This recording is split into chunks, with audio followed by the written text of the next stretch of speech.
One of the most frustrating things that can happen for bloggers, especially new bloggers, is not getting any traffic or not getting nearly enough traffic that we had expected. Now, this can happen for a couple of different reasons. So in this video, I want to talk about 6 things you can do if your blog isn't getting any traffic. All right, number 1 is give it more time. So especially when you're growing your blog with SEO, it's going to take Google quite a bit of time to index your site, trust your content, see you as an authority, rank your content, and then eventually send you traffic. Now, how much time is obviously the magical question. There's no one right answer for this. Generally speaking, on a fresh domain, people will tell you 6+ months, maybe 6 to 12 months before you really start seeing a lot of traction. Now, let me just show you an example of this from one of my sites that I sold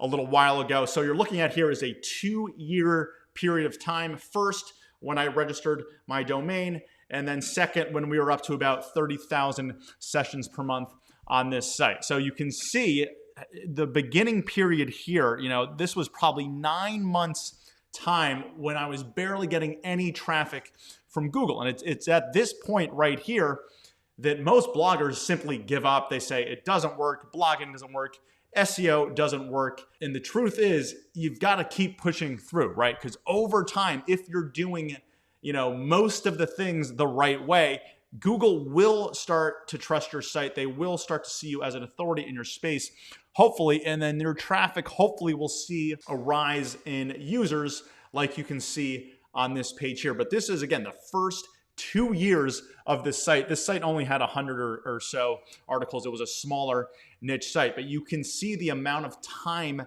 it takes for the SEO traffic to kick in. All right, number 2 is make sure you're actually in a good niche. Now, obviously, this is something preferably you would be doing at the beginning stages of your site. I see so many bloggers picking terrible niches and they'll never have success with their site. But we want to generally be in niches where there's search potential, right?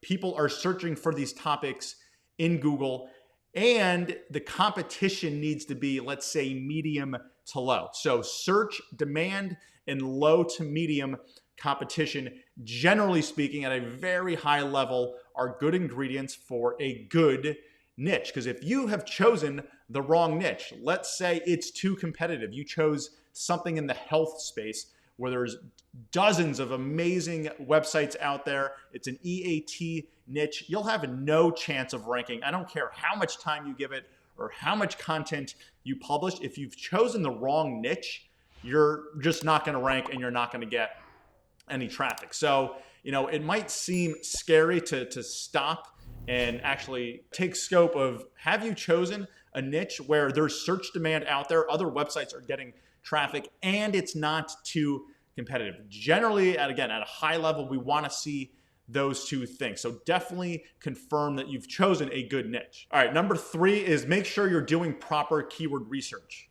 So again, at a high level, the same 2 principles that apply to choosing your niche also apply to doing keyword research. We want to make sure there's demand for the topic that we're writing about. Are people actually searching for this topic in Google? And number 2, arguably the most important, is the competition not incredibly difficult, right? I like to see 1 or 2, maybe 3 other sites ranking on page 1 of Google for any given keyword that are not a huge authority in the space. Generally speaking, we have a decent chance to rank for that keyword. So we need to be doing keyword research for every single article that gets published on our site. Because if you're not doing your keyword research and you're writing random topics that no one's searching for, you could write the best content in the world, but if no one's searching, you're not going to get traffic. And on the other hand, if you're going after keywords that are getting traffic but have a ton of competition, it's going to be very, very hard to crack that top 5 or top 3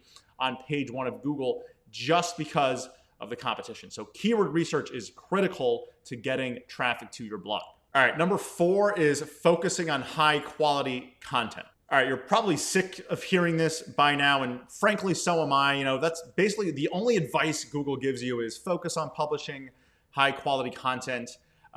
So generally, we want to really publish content that's better or at least as good as what's out there. Now, that doesn't mean every article has to be 5,000 words and you need to spend 10 hours on it. You just need to be better than the competition. Are you serving the search intent? Are you actually answering the question? Are you solving the problem? Is your content formatted really well, formatted for mobile? Those kinds of things when we talk about high quality content. We don't want to just spin out a 500-word article in 20 minutes and hit publish on our site just so we can say we published a new article. Okay, the content has to be of high quality compared to the other sites and the other articles that are ranking in Google. All right, number 5 is consistently publish content. So honestly, this might be the most important one, or right up there at the top with some of the other ones on this list, is content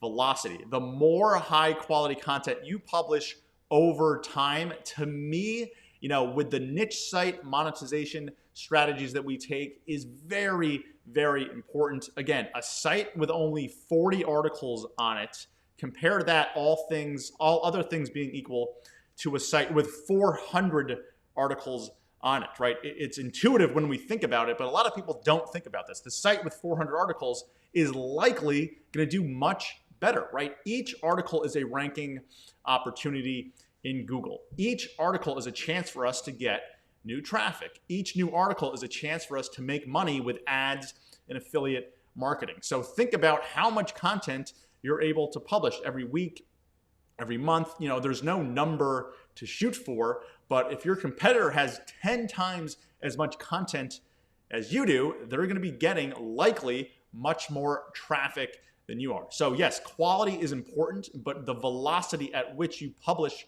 that content, in my opinion, is equally important.